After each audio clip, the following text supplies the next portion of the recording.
Just go and research the word SENOMYX, okay? SENOMYX is a transnational company that creates flavor enhancement for products for transnational companies like Pepsi, Kraft, Nestle, Campbell's. And what they've been doing is that they grabbed kidney cells from human aborted fetuses.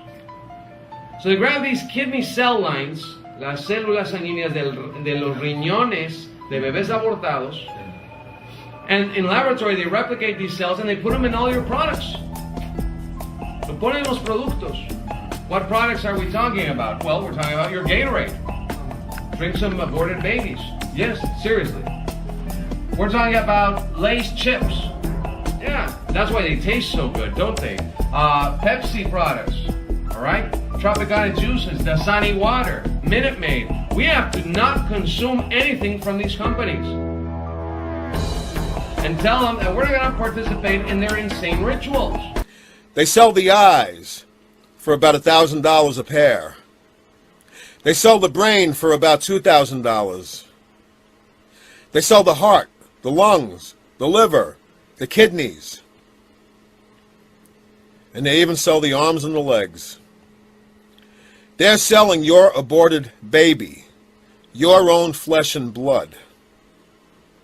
You think about that. This is something that people don't usually hear about. It's hidden in the industry. They don't want you to know about this.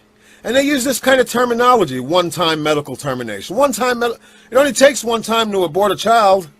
The discovery of horse meat disguised as beef in burgers and lasagnas has kicked off a crisis. Emergency summits have been convened in the UK and France, and the race is on to find the source of what one British minister called an international criminal conspiracy. At supermarkets like this one, up and down the country, consumers are thinking twice about what they buy. Products now known to contain horse meat have been taken off the shelves.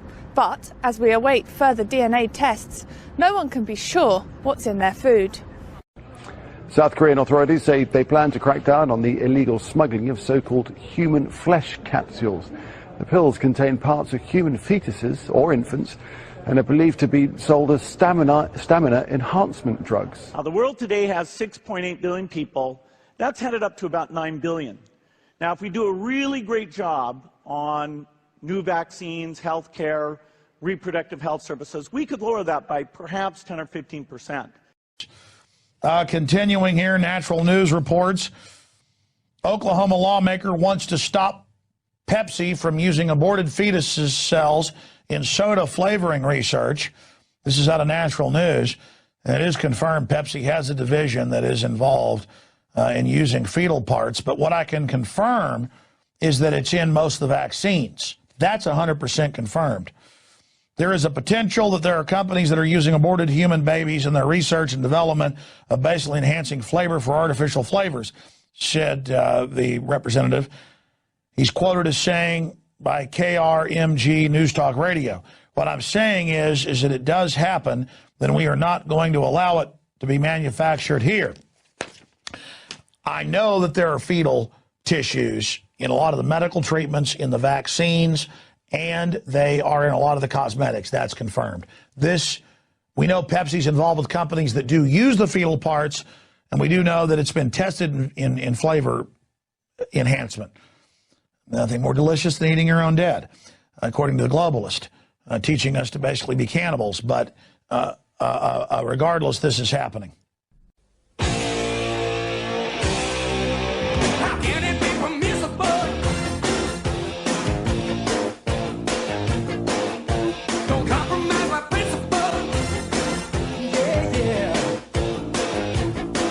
Oklahoma lawmaker wants to stop Pepsi from using aborted fetuses cells in soda flavoring research.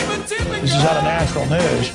It is confirmed Pepsi has a division that is involved in using fetal parts.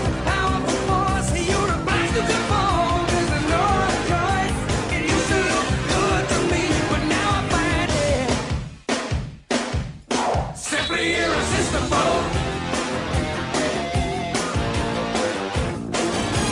Simply irresistible, man. There's no other way to go. Simply irresistible. Well, a third undercover Planned Parenthood video has been released today, and this time a whistleblower within the video reveals that it is basically just a huge fetal organ trafficking business.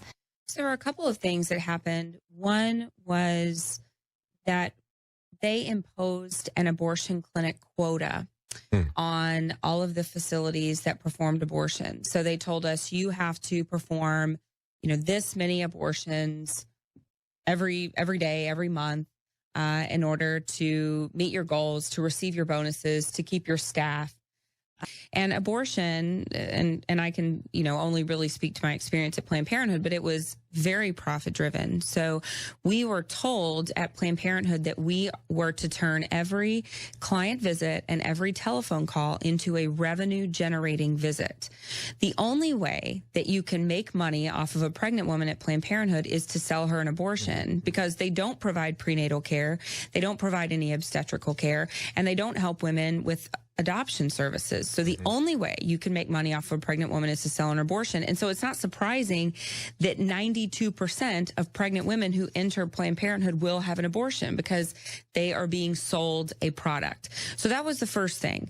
And that was concerning for me, because I really believe that at Planned Parenthood, we were there to help women, that we were there to reduce the number of abortions. That's what Planned Parenthood said, and I had believed it for 8 years. So this was concerning for me. It was all about planning. It was all about family planning and making sure that every child is a wanted child. That's right. That's what I thought. That's what I believed.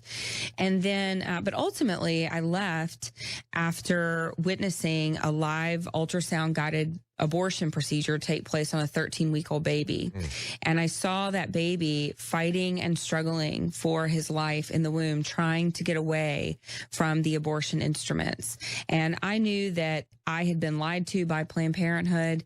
And because of that, because I had believed that lie, I had lied to thousands of women who would come through my facility. And so I knew that I had to leave and I had to start speaking out. And that's what I've done. And I've said before that organ harvesting is a big business. Tissue harvesting is a big business. It's not just talking about fetal tissue here either. I mean, we're talking about, companies like UNOS who have millions of dollars of assets. People are profiting, organizations are profiting off of the sale and harvesting of adult organ donors as well. So, we're not just talking about babies, even though in these videos we are, but I mean, this is a symptom of a larger problem, and that is the exploitation of life. Period. And one of the things that is terrifying to me is that the abortion industry, it's not just the abortion industry. It is the abortion industry, but it's also, I read somewhere that Texas Tech received a $3 million federal grant to do embryonic stem cell research, harvesting fetal tissue and organs, NIH. I mean, all of these different groups are collecting this tissue and doing, we don't know what with it. But the scary thing is that, and really the manipulative, and I think one of the worst parts is that, when we would talk to these women who were having an abortion, we would, basically manipulate them into believing that by donating this tissue, they could be saving the lives of others. But in reality, we had no idea what that tissue was going to be used for. That was never disclosed to us at the clinic. It was just for a price. So we're going to pay you $200 per specimen, per baby, and you're going to get as many as you can. And then we're going to basically lie to our clients and say, oh no, we're this could save the lives of other people, when really we have no idea what it's being used for. Now, Planned Parenthood, they preemptively notified Congress that more of these videos would be rolling out. They said that they would probably have some videos showing footage of the clinics harvesting these fetal organs. And so they kind of bypassed the whole question of the legality of selling these organs and instead accused the Center for Medical Progress of breaking the law. They went so far as to call them the extremists and murderers. So total irony there, but basically they really want Congress to get on this because they want to hang on to that more than $700,000 that each facility receives every single year from taxpayers. So Breitbart reports it's about $714,285 tax dollars per clinic per year. So not only are they getting money for performing these abortions, but they're also getting money for selling baby parts, and they're getting more than $500,000 per clinic from taxpayers. It says NeoCutis technology platform relies on the use of cultured fetal skin cells obtained from a cell bank for treating differing skin conditions. Well, besides the fetal skin cells part, it sounds okay so far, right? To most people, not to pro-lifers.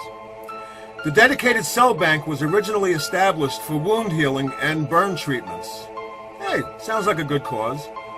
Using a single biopsy of donated fetal skin following a one-time medical termination.